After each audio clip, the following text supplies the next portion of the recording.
Peace. Second thought, gray sky, 1/2 of the two. I know it's probably loud.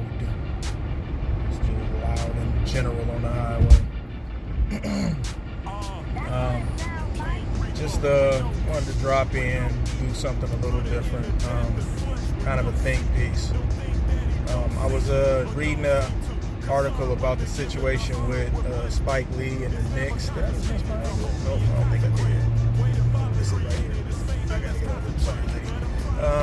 But I was reading this article about Spike Lee and the Knicks and about, how they have kind of, everybody's kind of in disbelief. Like, how could the Knicks do him like that? Like, he's been so much a part of the franchise for so long, and he's never missed a game, and all these different things. And it really made me think about the concept of preferential treatment, and what the reasons behind preferential. Sorry about that. Like I told you, I'm a bad cameraman. It made me think about the reasons behind preferential treatment, like why a person would receive preferential treatment, and then what's the best reason, really? I think that's more than anything else. What's the best reason to receive preferential treatment? And I think that's something that we don't consider a lot, because everybody wants to feel special. Everybody wants to feel like they're being treated special, like they're set apart, like they're, they're getting top tier, top level clientele. You know what I mean? Like you're a special case, special guest. Like people, are excited for you to make an appearance. Most of the time, I think the most common reason for preferential treatment is in honor of, or because of a milestone or a goal that you reached, or some level of success that you've achieved. I think probably the second most common reason and most sought after reason is monetary. Like the amount of money you made, how much you're worth, how much you merit,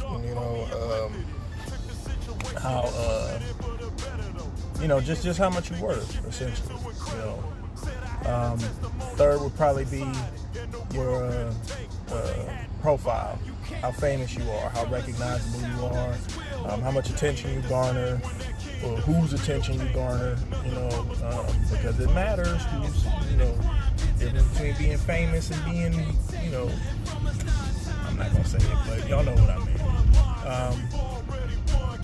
But I think one that's I don't think it's ever even mentioned, I don't think it's thought of, I don't think it's sought after, is preferential treatment because of your character.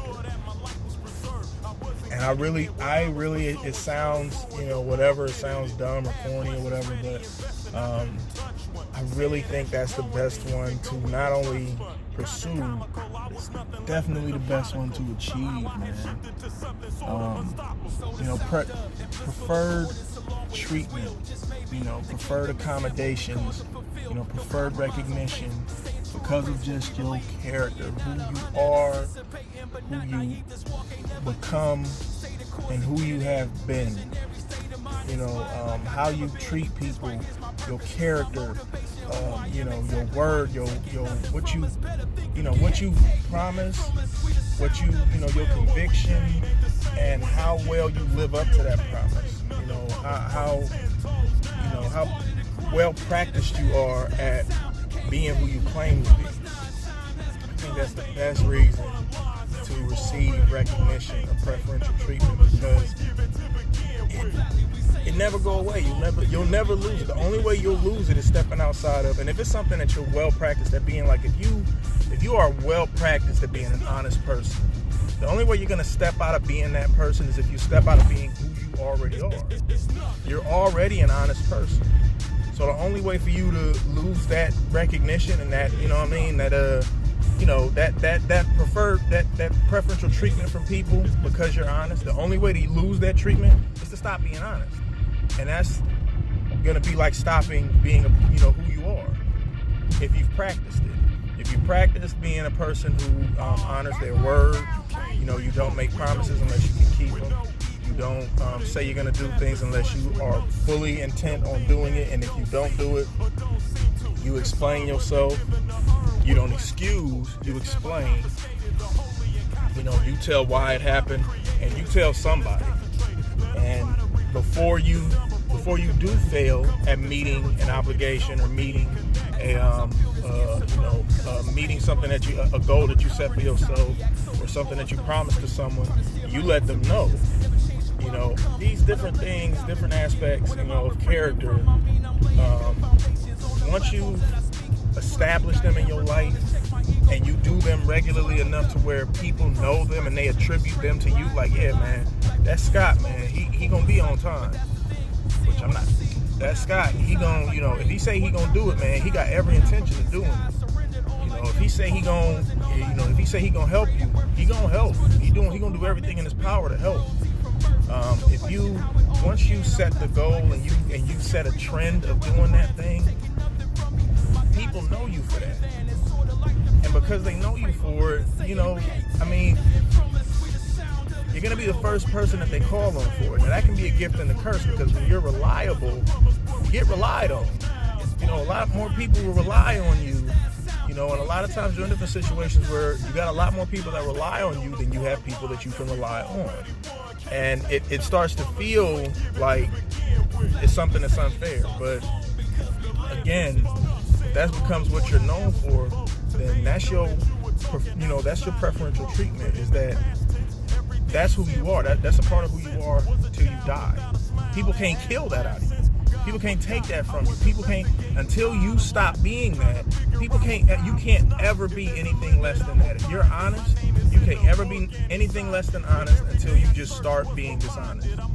If you're, if you're somebody that can be, if you're trustworthy, you can't ever stop being trustworthy until you start being deceitful. Only you can stop that. And I think that's the best preferential treatment to seek, is when you receive preferential treatment because of a character trait, something that you do, something that's in your makeup, something that you have created, a trend that you created among people, because they know you. They know you're going to be honest. I know he's going to keep his word. I know that if he say he's going to do something, he's going to do it. I know if he's going to do something, he's going to do it to the best of his ability. He's going to do it to be as excellent as possible. Even if he failed, I know that he tried his hardest. I know he gave it everything he had. He or she, for that matter. You know what I mean? If this person sought to do something, man, they did it to death. They did it to the best. They gave it the best they had. They gave it everything they had. And once you establish that, it can't go nowhere, man. Death can't take it from you, because it's a part of your name. And that's one thing for me. My goal is for people to not have to lie at my funeral. I don't want people to have to lie about me at my funeral. Don't lie. Don't lie and say I was honest if I was a liar. You know what I'm saying? Don't lie and say just don't lie. Don't lie in general. Don't lie about me. Tell my story and tell it true. And I pray that's your goal for this week, man. Second Thought, Gray Scott, 1/2 for the 2, Sound of His Will, and I think I got another video I'm gonna bring to you today too. I'm gonna hit my guy up, but I think we got something else planned for you today. It's gonna be your lucky day, depending on what you consider lucky. If looking at me is lucky, I don't know.